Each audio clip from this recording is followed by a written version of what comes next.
Shift happens, sometimes by choice, sometimes by circumstance. And when it does, you have two options. You can either cling to the life you've outgrown or step into the version of you that knows she's meant for more.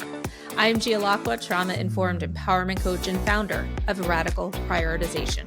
Welcome to What the Shift, the podcast for women who've outgrown the life they've built and are ready to create one that finally fits. Here we get real about the shifts that change everything: identity shifts, career pivots, relationship resets, mindset breakthroughs, and learning how to finally release what's holding you back. You don't have to have it all figured out. Just be ready for what's next. It's time to shift. If you feel like life is shifting, you're in the right place. I'm Gialacqua, and welcome to What the Shift. Today, I am so excited to introduce you to Lora Cheadle. Lora is an attorney turned transformational coach, TEDx speaker, and author specializing in betrayal recovery, not just in relationships, but in careers, identity, and life itself. Through her signature blend of legal expertise, emotional empowerment, and soul-level healing, she helps individuals and organizations rise from the devastation of infidelity, burnout, and disillusionment into self-trust, sovereignty, and power. Lora, welcome to the show. So happy to have you join us today. Thank you. I'm really looking forward to our conversation. Yeah, same here. So congratulations. You launched a book earlier this year. Yes, it's so wonderful to have it out in the world and to have people, start talking about it and making their own shifts because of it. Absolutely. So the book is called It's Not Burnout, It's Betrayal, which I think is such a fascinating title. So tell us a little bit about the book, what inspired you to write it. And selfishly, I would love to know how you came up with the title. Absolutely. Like all things, it is such a culmination of experiences. As you mentioned in my bio, I am a former attorney and I burned out. And when you hear about burnout, you hear about stress and you think about things like meditation and better scheduling and hiring people to support you. And you think about all the things that you hear about so often. And it was one of those cases that I did all those things and it didn't help. I did my Sunday planning. I did my yoga and breath work. And I thought something was really wrong with me. I thought I was in the wrong place. I was doing the wrong things. I was broken somehow. So I burned out, internalized all that, thought I was broken, continued to live my life, check mark, all the things. Yep, did this. Yep, did this. Yep, did this. Had success. Wasn't really feeling it like so many of us. Then after 23 years of what I thought was a really committed, solid, strong relationship, I found out my husband had been cheating on me for 15 of those years. Never saw that coming. Wow. Never. This is not the person who would do that. This is not the kind of relationship we had. This is nothing. It sent me into such a crisis of identity, everything. Started learning about betrayal, started recovering from betrayal, started learning about trauma, started, all of that stuff. And it got me thinking, whoa, what I experienced back there in my career, that wasn't burnout. That was a deep and profound sense of betrayal. Felt betrayed. Of course, the traditional remedies for burnout weren't working because it wasn't burnout. It was betrayal. And the more I got into it, the more I put it together and the more it started making sense and the more I started shifting back into all the positive ways. That's how the book was born, and why I decided to get it out there was because how it profoundly impacted and changed me and my life. Wow, what an incredible story. Thank you for sharing that. And what a powerful analogy that came to you and the way that came to you through your life experiences, right? Incredible. Not good. So I want to talk about this concept of betrayal, but first I just want to say that I've experienced my own bout of burnout. You have so many women, right, go through this because we run ourselves into the ground. And you're right. I think I want to highlight something that's really important about what you just said, which is the surface level solutions that we've been sold do not work because they do not address the root cause. They don't address the core of the problem. And so people who are giving you those surface level solutions don't really understand the problem. Right. And so I think that's why there's such power in your message and the book and what you're saying, because it's really hard for us to get reflective and introspective and really look at, well, what is going on? What is the deeper issue here? And so I think that's a really good starting point for our conversation today. So tell us, what does betrayal mean to you beyond the obvious? Yeah, absolutely. As a lawyer, I like to go back to the definitions and base everything on the definitions. So I'm really glad you asked that.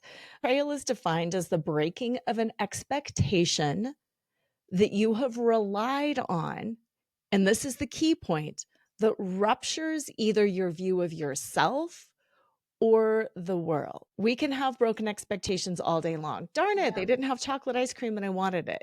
Darn it, it's raining and I really was hoping for a hike. That's a broken expectation, but it doesn't rupture my view of who I am and my place in the world and my whole worldview. So if you think about what does rupture your sense of identity, your sense of self, well, talk about being sold a bill of goods. How many of us, especially women, are told you can have it all if you just work hard enough? If you get a good degree, you'll get a good job. If you get a good job, you'll get promoted and you'll do great and you'll run the company and you'll be successful and you'll have enough money and then you'll have all this time and then all this great health and then you'll retire with grandbabies bouncing on your knee and then jet setting around the world. And so we don't get promoted. There's a recession. We get a divorce. We lose our job. Our health fails. We go through menopause and we weren't expecting it.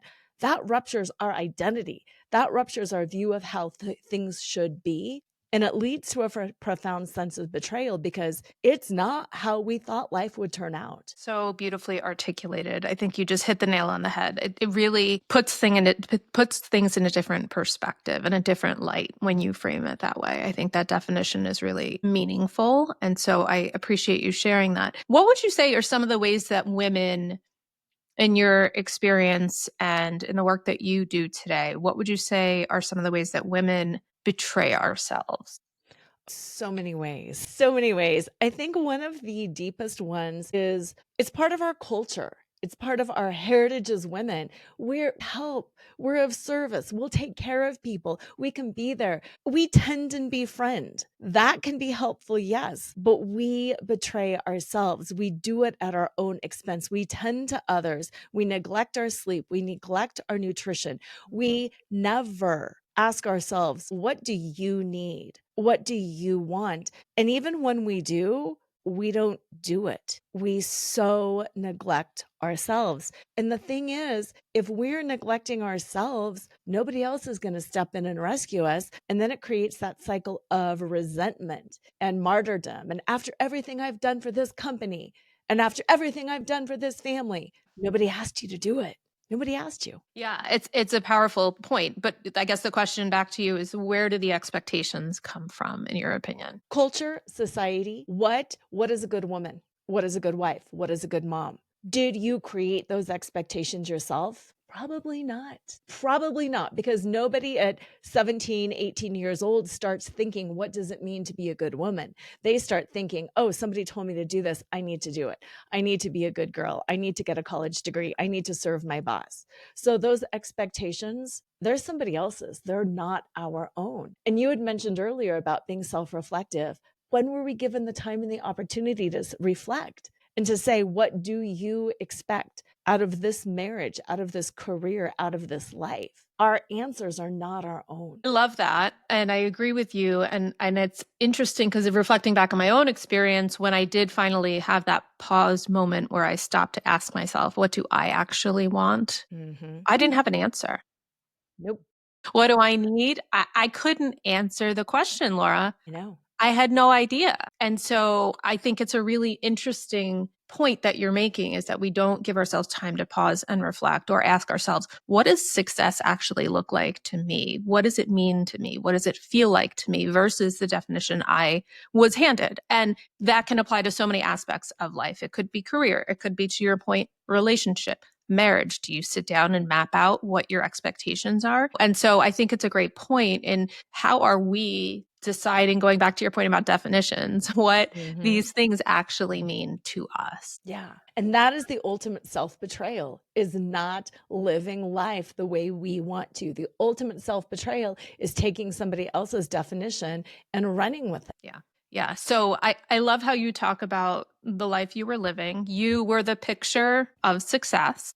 Yes. Attorney, wife, mom, doing it all and making it look good, smiling while doing it, right? Oh, absolutely. How did that identity serve you? How did it protect you? And then on the flip side, how did it ultimately trap you? Yeah, I love the flow of that. How did it protect me? We'll start there. It protected me from myself. It protected me from going too deep and getting hurt. It protected me from being bold and taking risks. It just kept me in that little box. As long as somebody else told me what to do, I'm success oriented. I'm driven. I'll do it. I'll do it. I'll do it. I'll do it. But it felt hollow. And to actually reject that is terrifying, because what if it doesn't work out? And what would people think? And how would I let my family down? And then what if I don't know what's next? So it really kept me safe. But what it did is it kept me performing life. It kept me transactional. I do this, you do this. I'll do this, you do that. And then I was performing, and I knew how to perform really well. I knew how to do life. We all know how to do life, right? But there's no richness in that. There's no depth in that. And then when things fall apart, what do we do? What do we do? Because there's no roadmap for that. Yeah. And there's no So that, foundation, right? yeah. Yeah. So that really kept me trapped. On the other side of that, I'm living more fully now. It feels rich. It feels meaningful. After this whole infidelity journey, my husband and I actually got back together, and we're addressing his significant childhood trauma. And I'm addressing all the ways that I was a perfectionist and a people pleaser, and all the ways that I kept people at bay by being a perfectionist. I am leaning into the strength and the power of what I have to offer the world. Things like writing the book, doing my own business. It's messier. It's a lot messier. I don't want to lie, because I think that's another thing we sugarcoat. I had a $10 million launch my first week in business. Yay! Be an entrepreneur. It's all going to be great. Self-develop. It's going to be great. No, it's messy and it's hard and it's rough. And I make a lot of mistakes, and we make mistakes together, but it's real. It's rich, and it feels so much more authentic and meaningful than it ever felt before, having it all together on paper. And so you say that you were performing life instead of living it, which I love, because it took me, I don't know, maybe almost 40 years to realize that I was performing my life as well. Yes. What point did you realize that you were performing and realize that like this is not sustainable? What was that moment for you? There was not just one moment. There were several different moments. Before I found out about the infidelity, I started dancing burlesque. I was age 44, and I started dancing burlesque. And people were like, "What are you doing? For a wife, you're a mom, you're 44, you're an attorney. Like, how, this is gross. And it was like, no, I used to dance. The costumes, the dancing, what burlesque is, it's a parody, it's a comedy. It's, oh my gosh, this is who I am in my soul. I want to be up on stage, and I want to live, and I want to do this. So that was like one of those first moments where I felt like my soul is being sucked dry, and I need to perform, and I need to create, and I need to laugh, and I need to push some boundaries. So that burlesque journey was really my first foray into, I don't truly care what people think. I truly just want to dance and laugh and have fun and to create. And then that was like the key that unlocked the door, and things just started falling away. So then when the infidelity happened, that was the biggest shift, that my whole life is not what I thought it was. My whole relationship isn't what I thought it was. My whole future isn't what I think it is going to be. And that's when I just really started having to walk the walk, because burlesque started it, but infidelity was like, and you say you're going to live this way. You say you're going to live wild and free. Let's see if you can really do it. Here you go. That's amazing. And I think it is an important point to recognize when you feel that tension of the world is telling you to do one thing, right? But you're feeling pulled to do something else. I think that is a great point to get, curious with that. So talk about, I know you talk about identity crisis. Let's talk about identity shifts. I mean, There's so much here to dive into from your experience and perspective, whether it's transitioning from an attorney to a transformational coach, whether it's going through the infidelity in your marriage and having to sort of reinvent yourself and your marriage, it sounds like. Mhm. What can you share about those experiences and having gone through the process of reinvention, essentially? Yeah, absolutely. The key, the biggest thing is to trust your own truth. And we all think it's out there. I'm going to take this course. I'm going to talk to this person. I'm going to do this thing. And yes, take a course if that's the information you need. Get a coach who can challenge you, who can move you forward. Read the books, listen to the podcast, do that. But at the end of the day, it's how you apply that information that matters. It's not how I applied the information or how somebody else applied the information. It's what you do with it. And it is so hard to trust our truth, to trust our instincts. It's so hard to just be able to be willing to lean in, to trust, to fail, to pivot. But that I really think is the key to all shifting. Know where you need help, get that help, but don't apply it in the same way that somebody else did. Trust your gut, your heart. Yeah. It's great advice. And a lot of women, I know you talk about perfectionism, a lot of women struggle with perfectionism and, in our personal lives, in our professional lives. What role do you think perfectionism played in your journey? It's a double-edged sword. It keeps me striving for more. It still does. It's still in me. I still have that belief that I can do it right and I can do it perfect and I can do it better. That's still a belief. So it's good because it does keep me fresh. It keeps me seeking out new courses, new podcasts, new information. But at the same time, it can shut you down. And it can still shut me down too. I can obsess over an email. I can waste 30 precious minutes that I can never get back working on an email that if I would have said it 30 minutes ago, the point still would have gotten across and people might relate to me better because it's in real human language versus, well, it's grammatically perfect and the font is just amazing. So yeah, I like how you said earlier, it's that tension. It's the tension between what is good enough because I don't want to disrespect myself. I don't want to disrespect the people that I work with. They deserve the best of me. Of course they do. I deserve the best for myself. I deserve to put out content that's amazing. But at what point is it shutting me down? At what point am I hiding? At what point does it become fear? Oh my gosh, what if somebody judges me because it wasn't perfect? What if? Who really cares? Did I help? Did I show up? Did I serve from my heart? Yeah.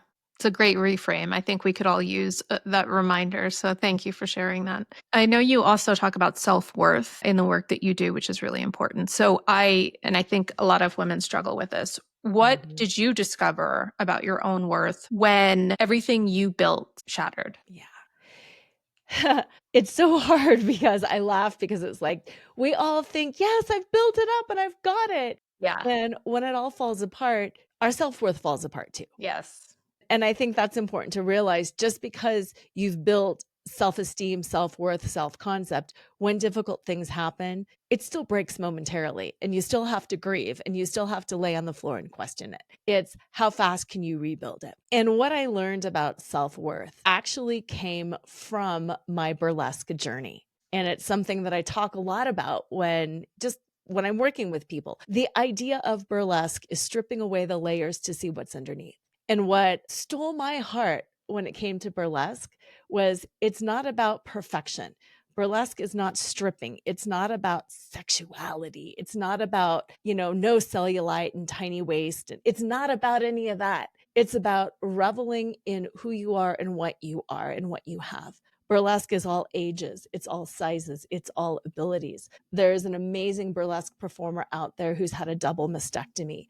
There are performers who are significantly overweight, it's not about perfection.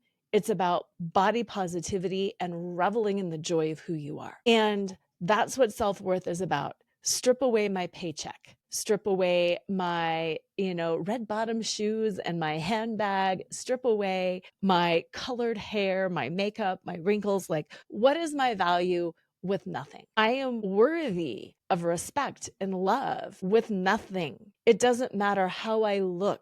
It doesn't matter what I'm wearing or not wearing. As a human, I am entitled to that dignity and that respect. And nobody else is going to give me that dignity and that respect and that consideration until I give it to myself. So whether I show up in full hair and makeup or I roll out of bed and I stick on a t-shirt because it's the most I can do that way that day, I'm still equally valuable. And I have to believe that within myself. And I know that's hard, especially with aging. I know that's hard, but that's what true self-worth is. Yeah. Yeah. And shifting from the external validation that most of us were raised with to the internal validation. I love that. What do you think you discovered about your own worth when, you were going through these life shifts in these moments? I discovered a lot. I think most importantly, I discovered that, and I'm careful, I'm pausing saying this because I discovered my strength. I absolutely discovered my strength. I discovered my sovereignty. I discovered my ability to create. And why I pause and hesitate saying that is I don't want it misconstrued that I'm strong and I got there. It's that vulnerable strength. It's that strength to fall apart. It's that strength to just show up and let other people care for me in a moment. It's a strength to say, I feel like the story with my husband isn't done. And I feel like we do need to reconnect. And I do feel like we need to move forward in spite of this. And I don't know what that's going to look like, but I also know that I have the strength to deal with whether it's a crash or a happily ever after or somewhere in between. And it's that strength and that sovereignty and that power that I discovered, but in a very soft, vulnerable way. Yeah. I love what you just said about strength because I think so many of us were raised to believe strength is one thing. Yeah. Pushing through, being strong, stoic, resilient, brave, courageous, right? Never showing weakness. But what you just said is so incredibly powerful. There's vulnerable strength. There's quiet strength, right? And so that reframe I think is incredibly powerful because there is a ton of value that comes from that type of strength that we don't talk enough about. So thank you for that too. You're welcome. What would you say in your healing journey? What is one truth about healing that you feel like we don't talk about enough, but every woman needs to hear? I think the most important realization is healing doesn't happen.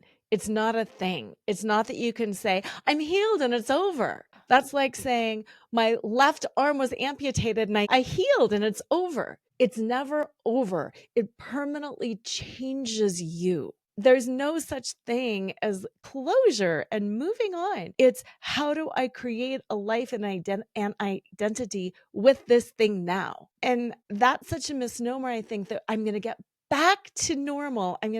This is your new normal. It's a huge shift, and healing is an everyday, every moment journey. And it's not about being over. It's how do I sit with it and integrate it, whatever it is, whether it's sexual abuse or domestic violence or whatever it is, infidelity, job loss, bankruptcy. How do I integrate that into my identity in a way that is strong, that is powerful, and that it is forward leaning? And realizing I'm never going to be healed. That's a happy little story, but I'm stronger because I'm integrated. How do I become integrated? Not healed, integrated. I love the word integrated and how do we include it as part of our journey and part of our story. I think for many of us, we try to shun the negative experiences or the capital T or lowercase t traumas.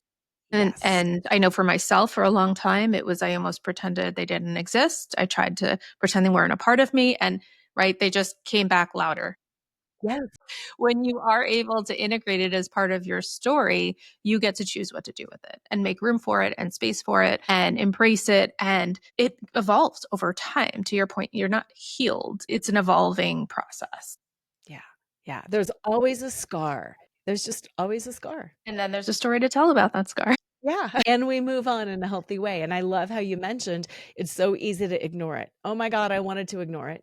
Yeah. Yeah. It's so easy to do it. And then, that's why a lot of women just get stuck in that busyness and overfunctioning cycle too. It's because that's the distraction. Totally. Yeah. What would you say, Laura, to the woman who is listening, who feels like she's doing everything right, is successful on the outside, but feels like she's losing herself on the inside? I would say so much. First of all, I would want to give her a hug and say, I know we've all been there and it's okay. And I think I would start with just small steps. Where can you integrate some moments of joy in your life? What were some of the things that you loved as a little girl? How can you bring that back in? Was it sparkle? Was it dance? Was it sports? Was it animals? Just starting to remember, because we can't reclaim ourselves until we start to remember. And if it takes you a year to remember who you were, that's fine. Talk to friends, talk to family, talk to yourself, and just start bringing in those tiny little moments of joy. And as you bring in those tiny little moments of joy, all of those shoulds will slowly start shifting to be less important. And to help that shift, start asking yourself every single time you say, well, I should be doing the laundry, I should get this house cleaned, just to switch it to a could. Yeah. I could be doing the laundry, and I could be sitting down with a book. I could be taking care of the cat's litter box and going to PetSmart and take care of the dog food. Or I could be walking around the block and just giving myself 5 minutes of sunshine and movement before I launch into my evening. Love that. And I choose to. Yes. Right? I love that. Yeah. So moving from the shoulds to the coulds into the choose. Yes. Yes.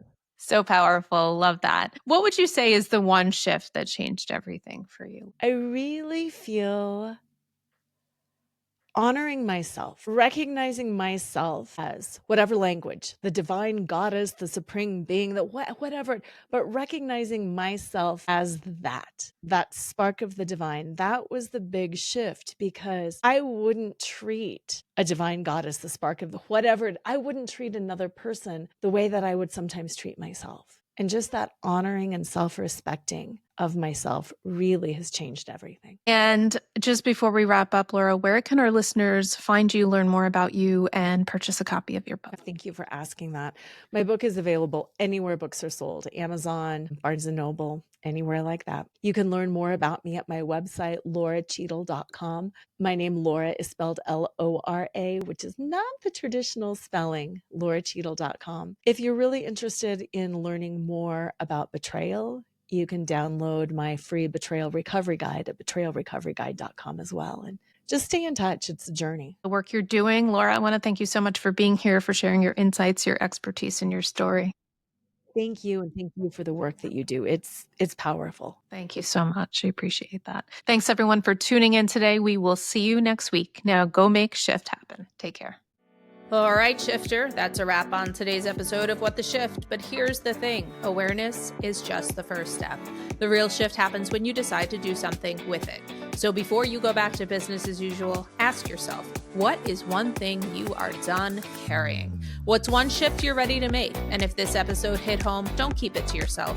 Hit subscribe, leave a review, and send it to a woman who needs to hear this, because we shift together. Remember, you don't have to have it all figured out. You just have to take the next step. And I'll be right here next week, ready to shift with you. This is What the Shift, and we are just getting started.